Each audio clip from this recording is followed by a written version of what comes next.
Pues Señor, te damos gracias, gracias por lo que tú nos vas a hablar, gracias por la palabra que tú vas a plantar en nuestro corazón, que esa palabra dé fruto, fruto al 100 por 1. Así lo creemos, así lo declaramos. Y el título que hemos escogido para este mensaje, así como esta serie en la que empezamos la semana pasada, el domingo anterior, los que matan la fe, los que matan la fe y lo que aniquila la fe. El tema para este día, los que matan la fe y lo que aniquila la fe. Marcos capítulo número 6. Ahí vamos a estar. Ahí mantente, ten tu cuaderno de notas, ten la pluma lista, la Biblia a la mano.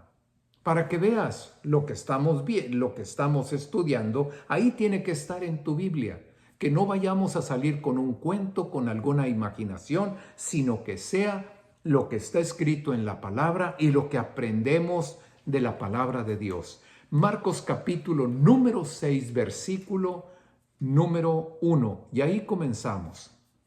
Dice, salió Jesús de ahí, en donde él estaba en ese momento, y vino a su tierra, de algún lugar donde el Señor Jesús estaba compartiendo, enseñando, estaba haciendo la obra de Dios, y sale de aquel lugar para venir a su tierra, para venir a Nazaret.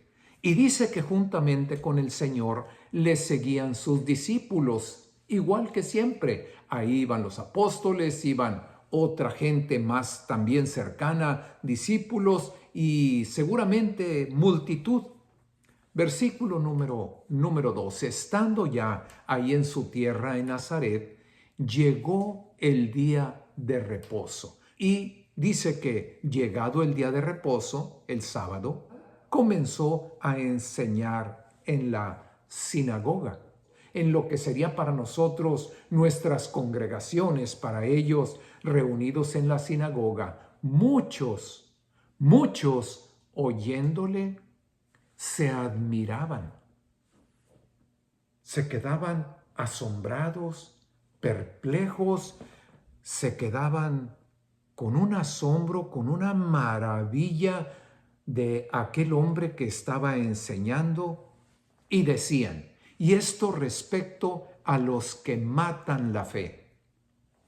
Recordemos aquel tiempo cuando iban saliendo de Egipto el pueblo para llegar y tomar la tierra prometida y mandaron 12 espías a checar la tierra, a inspeccionar la tierra que iban a tomar. Pero cuando regresan, 10 de aquellos 12 espías empezaron a hablar mal de la tierra que iban a tomar. Solamente Caleb y Josué, escuchemos lo que Dios dice. Si Dios se place de nosotros, nos va a dar esa tierra y nosotros vamos a poder más que ellos. Y los otros derrotados queriéndose regresar a Egipto, los que matan la fe. Así que en la sinagoga enseñando el Señor, otros muchos oyéndole se admiraban, perplejos, asombrados, que no les cabía en la mente lo que veían y decían, ¿de dónde tiene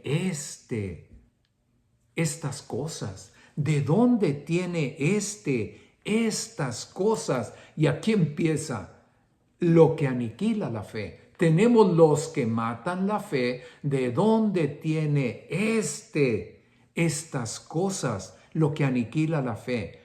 ¿Qué sabiduría es esta que le es dada? ¿Qué sabiduría es esta? ¿De dónde la saca? ¿Cómo? ¿Por qué? No es posible. ¿Qué sabiduría es esta que le es dada? Y estos milagros que por sus manos son hechos. Los que matan la fe, que no se van a quedar nunca callados. Esos el diablo los usa y sacan por su boca. Y antes que otros empiecen a dar gracias, a alabar, a aceptar lo que se dice o lo que se hace, esos salen primero y la palabra es ¿para qué? Para matar. Los que matan la fe y lo que aniquila la fe. Oye, ¿qué sabiduría es esta? ¿Qué es sabiduría? ¿De dónde? ¿De dónde tiene este? ¿De dónde tiene estas cosas y estos milagros también que él viene haciendo? Lo escuchan hablar y lo escuchan hablar con una sabiduría como cuando tú te pones a leer la palabra y dices tú, ¿cómo es posible que puedan escribirse cosas tan hermosas? ¿Cómo es posible? Están leyendo la palabra y dices tú, no hay manera que alguien de este mundo pueda escribir estas cosas. Escuchaban hablar al Señor Jesús. ¿De dónde? ¿De dónde saca eso? ¿Qué sabiduría es esta que le es dada? Y aparte de eso, los milagros, había testimonio, había palabras, había una comprobación real ahí con milagros y señales. ¿Qué? ¿De dónde saca estos milagros que por sus manos son hechas? Lo que aniquila la fe. Esas palabras que salían de la boca del Señor Jesús, con esa sabiduría, con ese entendimiento, dice la palabra de Dios. Toma nota. Juan capítulo número 7, verso 45. Los sacerdotes, los principales del templo, en cierta ocasión mandan a los alguaciles, ahí los que formaban parte de la guardia del templo, para que aprendieran a Jesús y lo trajeran para juzgarlo, para condenarlo. Así que vinieron, Juan 7:45, ellos regresan, pero regresan sin el Señor Jesús. Lo mandaron a capturarlo, a prenderlo, pero regresan sin el Señor Jesús y les preguntan, ¿qué pasó? ¿Qué sucedió? ¿Por qué no lo trajeron? Y los alguaciles respondieron, jamás hombre alguno ha hablado como este hombre. Nunca nadie ha hablado como él habla. ¡Wow! Qué diferente las palabras de estos alguaciles que no se atrevieron a tocar al Señor Jesús, que no se atrevieron a cumplir la orden de sus patrones para capturar al Señor y regresar con Él. ¿Qué diferencia con el comentario de los que matan la fe? ¿De dónde tiene estas cosas? ¿De dónde? ¿Cómo? ¿Quién? ¿Qué sabiduría? ¿Qué clase de sabiduría es esta con la que Él habla? ¿Qué diferencia? Y de la misma manera, cuando hablan de los milagros y de los señales, ¿de dónde saca esos milagros? ¿Qué son estos milagros? ¿De dónde? ¿Por qué? ¿Cómo? ¿Cuándo? Estos milagros que por sus manos son hechas. Podemos leer en Juan, capítulo número 6, versículo número 26. Podemos ver cómo hay ciertas personas que se acercan y se acercan al Señor Jesús no para entender, no para ver cuál es el fondo de las cosas, sino se acercan para sacar provecho personal. Tú lo puedes ver en las congregaciones, tú lo puedes ver. El que no quiere no anda en busca de Cristo, de Dios para seguirle, sino solamente para llenar su vientre. Juan 6:26, respondió Jesús y les dijo, de cierto me buscan, no porque han visto las señales, los milagros, sino porque comieron el pan y se saciaron. Hablando el Señor Jesús, porque acababan de ver un gran milagro, multiplicando el pan, y todo mundo se llenó cuando solamente había unos cuantos panes. Y con unos cuantos panes el Señor, bendiciendo el pan, fueron alimentados todos ellos. Y les dice claramente, ustedes no les importa el milagro, porque el milagro tiene un mensaje respecto al que está haciendo el milagro. Hay una señal, las señales de Dios, y esa señal de Dios está confirmando al que está haciendo el milagro. Pero no, Ustedes no ven la señal y el milagro y lo que Dios quiere decir con ese milagro. Ustedes lo único que quieren es llenar su estomaguito porque comieron el pan y se llenaron. Por eso están aquí. Pero a diferencia de estos que matan la fe, a diferencia de estos que no captan y que no entienden, Juan capítulo 3, verso 1.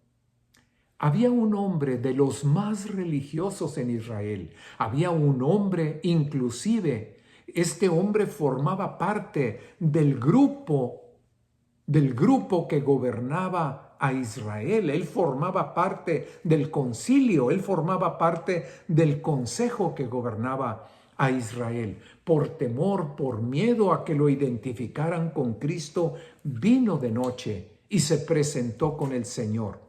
Nicodemo, el nombre de esta persona, vino a Jesús de noche y le dijo: Rabí, que quiere decir maestro, sabemos que has venido de Dios como maestro. Antes de decir, ¿quién es este? ¿De dónde saca estas cosas? O veo a ver qué saco de esto. Servirme con la cuchara grande.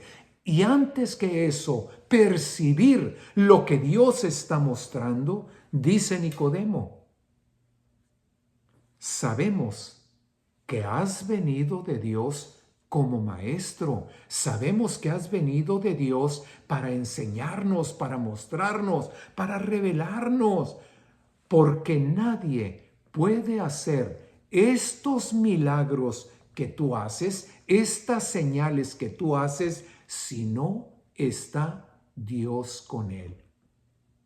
Así que cuando llega a su tierra, allá a Nazaret, y lo ven de arriba para abajo, ¿quién es este? ¿Qué trae? ¿De qué? ¿Qué quiere decir esa sabiduría? En vez de con toda humildad se reconozca, aquí hay algo que Dios está haciendo, los milagros que por sus manos se están dando. ¿Quién es este? ¿Por qué este? Pues ¿qué no es el que corría con nosotros? ¿Qué no es este el que andaba ahí por la calle? ¿Qué no es este el etcétera?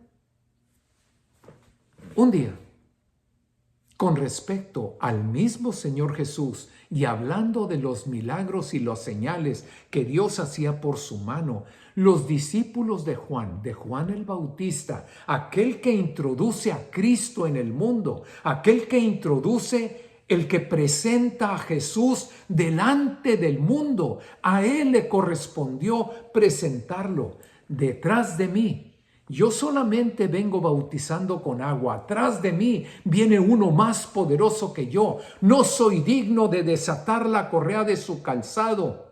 Él los va a bautizar. Él, el que viene atrás de mí, los va a bautizar con Espíritu Santo y fuego. Ahora está en la cárcel Juan el Bautista.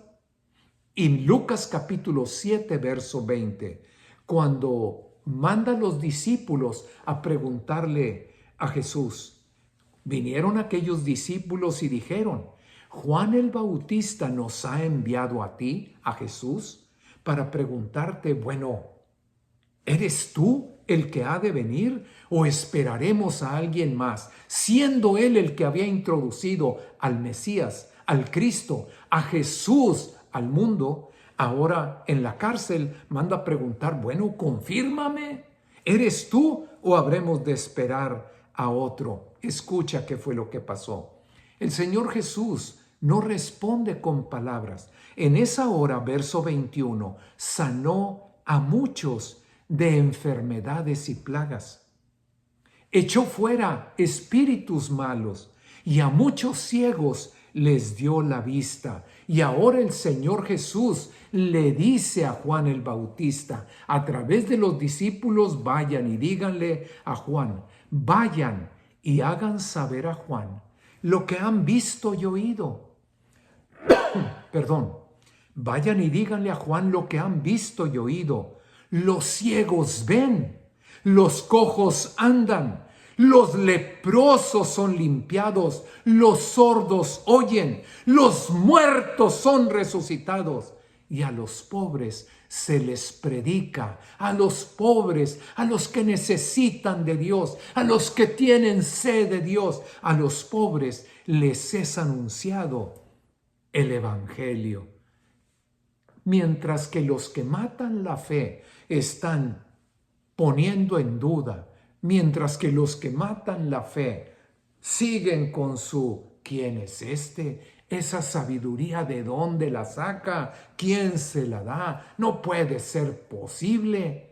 Y de la misma manera, esos milagros que por sus manos son hechos, pues ¿de dónde? En vez de percibir, oye, aquí hay algo, esto que está sucediendo no sucede normalmente. En vez de gritar, aquí Dios nos está hablando. A Juan el Bautista, el Señor Jesús simplemente le confirma, mira lo que está pasando. Los ciegos ven, los sordos oyen, los mudos hablan, los paralíticos brincan, saltan, los muertos son resucitados. Y aquellos que tienen hambre y sed de Dios, se les está predicando el Evangelio. Gloria, gloria, gloria a Dios. Los que matan la fe y lo que aniquila la fe. Tenemos que estar atentos. El Evangelio siempre va a ir tomado de la mano con la respuesta de Dios, con la confirmación de Dios. Por eso el día de hoy, pidiendo, manda lluvia, Señor, lluvia de poder, y confirma con señales, confirma tú la palabra de tus siervos. Porque esas señales, esos milagros y esa palabra que salga por el Espíritu Santo de tus siervos van a confirmar que tú, Señor, eres el Mesías, que tú eres el enviado del cielo. Y termina diciendo el Señor Jesucristo en ese mensaje que manda dar a Juan el Bautista, versículo 23. Y bienaventurado aquel, cuán dichoso, cuán feliz es aquel que no halle tropiezo en mí. Los que matan la fe encuentran tropiezo en Jesús. ¿Quién es este? ¿De qué se trata? ¿De dónde? ¿Cómo? ¿Por qué? ¿Por qué este? Y ellos siguieron diciendo, los que matan la fe, antes de ver la sabiduría, ¿de dónde puede venir? Pues solamente de Dios. Viendo los milagros, ¿de dónde? Pues solamente Dios. Ellos continúan diciendo, ¿no es este el carpintero? ¿No es este el hijo de María? ¿No es este el hermano de Jacobo, José, Judas y Simón? ¿No están también aquí con nosotros sus hermanas? Y se escandalizaban de él. Y con esas palabras, ellos, los que matan la fe, y con esas conclusiones, aniquilando la fe, el Señor Jesús no pudo hacer ahí ningún milagro. Porque como no se quedan callados y como no perciben lo que Dios está haciendo, no solamente ellos, sino que entre ellos y los que estaban ahí, así como en el Antiguo Testamento, cuando llegaron aquellos espías y dieron aquel reporte, no vamos a poder tomar esa tierra, nos van a vencer, los que habitan ahí son gigantes y nosotros somos como chapulines delante de ellos, no podremos. Y con esas palabras de aquellos 10, una multitud de varios millones empezaron a llorar y a renegar de Dios. Así, de la misma manera, con esas palabras, el rumor se corre y el Señor Jesús, con el deseo de manifestar el poder de Dios, con el deseo, la compasión y la misericordia de hacer la obra de Dios, no pudo hacer ahí ningún milagro. No pudo hacer ahí ningún milagro, sino que algunos pocos enfermos fueron sanados, algunos pocos, cuando Cristo quería traer mucha bendición, no se pudo. Los que matan la fe y lo que aniquila la fe. ¿Cuál era el problema? ¿Cuál era el problema en esos que matan la fe y lo que aniquila la fe? ¿Cuál era el problema? El problema no venía siendo otro más que Jesús, la persona de Jesús. La sabiduría ahí estaba, los milagros ahí estaban. ¿Cuál era el problema? ¿Cuál era la bandera que tomaron aquellos que mataban la fe y lo que hacían para aniquilar la fe? El problema era Jesús. El problema era Jesús. En aquel entonces, el día de hoy y mañana, el problema va a ser Jesús. Pon atención, escucha. Tú puedes hablar de Dios. Tú puedes decir el de arriba. Tú puedes hablar de las cosas de Dios, etc. Y te vas a amistar con muchos. Todos tenemos un mismo Dios. Dios es bueno. Dios tiene misericordia. Dios, mira, Dios. Y es que en mi lengua así se dice Dios, etc. Y te puedes amistar con un montón de gente. El problema va a ser como cuando dice Pablo: si no anunciara yo la cruz, no tendría ningún problema. El problema está cuando pronuncias el nombre Jesús. Jesús. Ahí, en ese nombre, está la clave. No hay otro nombre bajo el cielo dado a los hombres en el cual puedan ser salvos, puedan ser bendecidos, a través del cual Dios se muestre, a través del cual Dios se manifieste. Y Dios quiere que todos conozcan la verdad. Sí, hay un solo Dios, pero un solo mediador, Jesús. El problema está cuando mencionas ese nombre. Juan capítulo 1, verso 18. A Dios nadie le vio jamás. Nadie le vio jamás. El unigénito Hijo, ¿quién? El unigénito Hijo, ¿quién? Jesús, que está en el seno del Padre. Él es el que lo da a conocer. ¿Quién es tu profeta? ¿De dónde sacas tu información? Es que tenemos los libros santos acá de tal o cual, y tenemos estos otros libros, etc. Es Jesús, el unigénito del Padre. El que estando en el cielo no estimó el ser igual a Dios como cosa que aferrarse, sino que se despojó a sí mismo y tomó forma de siervo, hecho semejante a nosotros. Él es Jesús, quien deja el cielo, porque nadie conoció a Dios, sino Él es el enviado de Dios para revelarnos, mostrarnos al Padre. Él es el que lo da a conocer. ¿Cuál es el problema? El problema es, ¿quién es este? Pues ese, bienaventurado aquel que no encuentra problema, que no encuentra estorbo, tropiezo. ¿En quién? En Jesús.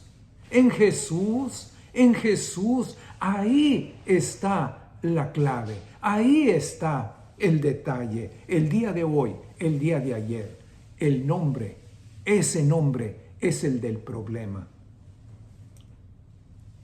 Ahí, en ese pasaje hermoso, Juan 14, en ese Juan 14, empezando ahí en el verso 6, claramente lo dice el unigénito, el que descendió del cielo, el que vino y exactamente vino para mostrarnos y revelarnos al Padre. Y dice claramente: nadie puede venir al Padre si no es a través de mí. Nadie puede venir al Padre si no es a través de mí. Dios quiere que todos conozcan la verdad. Hay un solo Dios, gloria al Señor. Hay un solo Dios, pero hay un solo mediador entre Dios y los hombres. Jesucristo, hombre. Jesucristo, hombre. Jesús. Jesús. En ese pasaje hermoso en el verso 7, si me has conocido a mí, pues si me conocieras a mí, también a mi Padre conocerías. En el verso 9, el que me ha visto a mí, ha visto al Padre. Verso 10, las palabras que yo las hablo, no las hablo porque a mí se me han ocurrido, no las hablo por mi propia cuenta. Aun y cuando tengo muchas cosas qué decir, qué señalar, qué juzgar de ustedes, las palabras que el Padre me da son las que yo les doy a ustedes. Las palabras que yo hablo, no las hablo por mi propia cuenta. El Padre que mora en mí, Él es el que hace las obras. Cada milagro, cada señal, cada puerta que se abre, cada puerta que se cierra, la obra de Dios. Y tengo que darme cuenta que a través de Cristo suceden todas esas cosas. Sin Cristo no puedo llegar, no puedo recibir. No hay bendición alguna. ¿Dónde está el problema? En el ¿quién es este? Ahí está el problema, en el Hijo de Dios, el que viene a mostrar a Dios al mundo. Créanme que yo soy en el Padre y que el Padre está en mí. De otra manera, créanme por las obras, por las mismas obras. Lo que mata, los que matan la fe y lo que aniquila la fe. ¿Y a dónde estamos llegando a este punto? Al punto donde como aquellos, escucha, los que matan la fe, venían aquellos que vienen presentando la fe, Pedro y Juan, y ahí, en la puerta de la Hermosa, para entrar a los atrios del templo, ahí estaba uno que nació con un problema en las piernas. Ya tenía 40 años, ahí lo iban y lo ponían. Hagan de cuenta que yo creo que hasta tenía ya su lugarcito especial ahí donde él se ponía. Y mientras que él esperaba que le dieran Pedro y Juan, que venían al templo a la hora de la oración, en ese momento él los mira esperando recibir algo y Pedro le dice: no tengo plata ni oro, lo que tengo te doy. En el nombre de Jesús, levántate y anda. Y toda la gente se asombró porque le da la mano Pedro, lo jala y aquel hombre empieza a caminar, a brincar. No soltaba a Pedro y a Juan, se empieza a mover. El comentario, se junta toda la multitud y veían al paralítico al que toda la vida lo conocían, 40 años de estar ahí pidiendo limosna, todos lo conocían y brincaba, alababa, y así entra y todo mundo aquel día se convierten, una gran multitud viendo el milagro. Y los que matan la fe, los religiosos, aquellos a los que le está pegando el evangelio limpio y puro, mandan otra vez los alguaciles, mandan la guardia y los meten en la cárcel. Al día siguiente los sacan a Pedro y a Juan y les dicen: hey, ¿en qué nombre, con qué autoridad hicieron lo que hicieron? Pedro y Juan contestan: en el nombre de Jesús. Y los que matan la fe, los que matan la fe y lo que aniquila la fe. Pues escuchen. Y ellos sabían, porque esto está sucediendo solamente algunas semanas después, a muy corto tiempo de que Cristo fue crucificado. Los mismos sacerdotes, aquellos que mandaron crucificar a Cristo, ahora los están amenazando a ellos y les dicen: bueno, solamente los vamos a dejar ir, pero ya no anuncien ese nombre, ya no enseñen en ese nombre.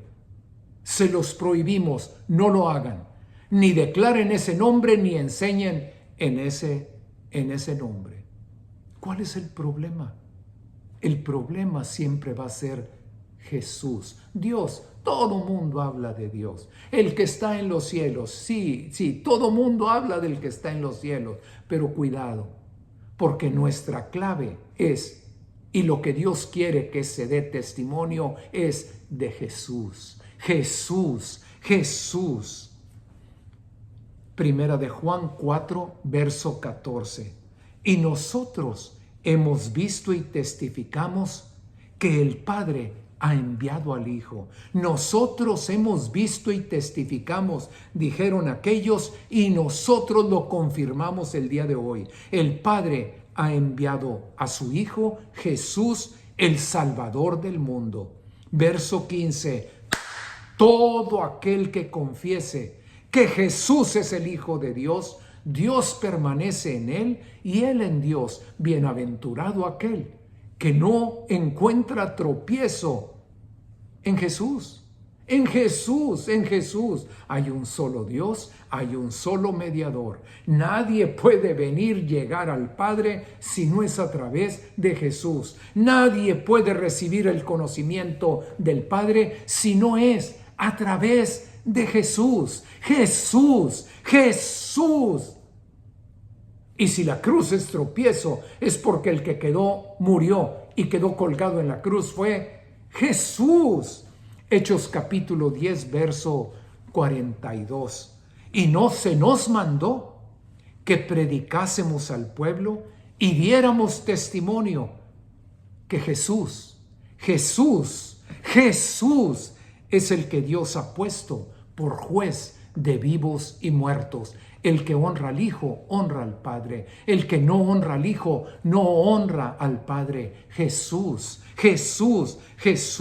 43. Hechos 10, 43. De ese Jesús, el de Nazaret, el que fue colgado en la cruz, el que muere por nuestros pecados, el enviado del cielo, de este dan testimonio todos los profetas. A través de toda la escritura de él, de Jesús, dan testimonio todos los profetas, que todo aquel que en él crea recibirá perdón de pecados por su nombre.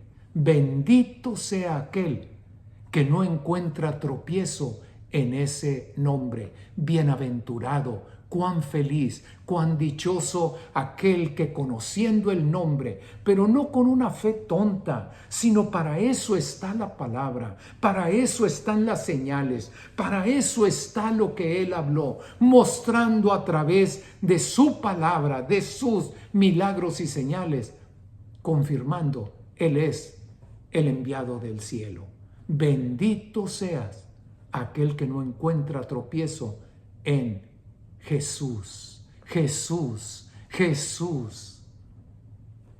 Hagamos una pequeña oración. Repite conmigo. Señor Jesús, hoy abro mi corazón. Te pido perdón porque luego me agarraba a una tradición, me agarraba a una herencia de familia, mi abuelita, mi tía, que me insistían, y que antes de poner a Jesús delante de mí, me llevaban por otro lado. Perdona, Señor, perdóname. Abro mi corazón ahora y te suplico que vengas a mí. Reconozco que tú eres el unigénito de Dios. Reconozco que tú fuiste enviado para mostrarnos y revelarnos al Padre. Reconozco que todo lo que tú hiciste y dijiste, lo único que hace es revelar al Padre que está en el cielo, al que nunca nadie ha visto, sino solamente tú, porque tú desciendes de Él, provienes de Él. Gracias, Señor, gracias, que ahora entiendo. Ven a mi corazón, cámbiame, transfórmame, lléname de ti, lléname de tu presencia. Y así como aquellos dijeron, nosotros hemos sido puestos para hablar de Cristo y dar testimonio de Cristo, igual a mí, úsame. Lléname de ti, dame sabiduría, dame entendimiento y yo cumpla con tu voluntad en mi vida. Ahora vivo para ti. Señor Jesús, tú moriste por mí, ahora yo vivo para ti. En el nombre de Cristo Jesús, recibe mi corazón, recibe mi vida. Hoy te reconozco como Rey y Señor de mi vida. En el nombre de Cristo Jesús. Amén, amén. Y completamos este mensaje porque todas estas cosas han sido dichas en el nombre de Jesús. Jesús, Jesús. Amén.